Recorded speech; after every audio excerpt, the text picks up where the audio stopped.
So I wanted to give a few of my thoughts on the recent overturning of Roe v. Wade. I'm not an OBGYN, but I am a physician who's board certified in internal medicine, so I feel like I have some relevant thoughts to add. This isn't necessarily a new take, but I think it's one that's important to hear. Pregnancy is not health neutral, meaning you can get really sick and even die from pregnancy. And I'm not even talking about things directly related to the baby or the pregnant person's uterus or the placenta.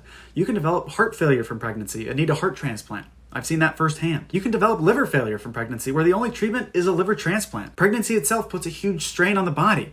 If you have other health problems or take certain medications, it may not be safe to get pregnant. Patients with uncontrolled Crohn's disease, for example, or with severe heart failure already aren't recommended to get pregnant. So it frankly baffles me that we're forcing people to face these risks against their will. If you are raped, you just have to accept these risks of pregnancy now in multiple states. If a heart failure patient's birth control fails, they would be forced to maintain a pregnancy, unless they were actively dying from the effects it had on their heart. Even if they didn't want to risk getting to that point. Even if you want to make the outdated and frankly offensive argument that people shouldn't have sex if they don't want to get pregnant. I would counter with the dozens of examples in medicine where people develop conditions from activities they knew could cause those health conditions, and we still treat them appropriately. Lung cancer and smoking, skin cancer and not wearing sunscreen, alcohol-related cirrhosis. Abortions are healthcare, and taking this decision and discussion away from patients and their doctors is a horrifyingly misguided mistake. Because in our society, patient autonomy is of the highest importance. What matters is what the person carrying the pregnancy wants to do based on the risks and benefits of a potential pregnancy, just like any other medical decision.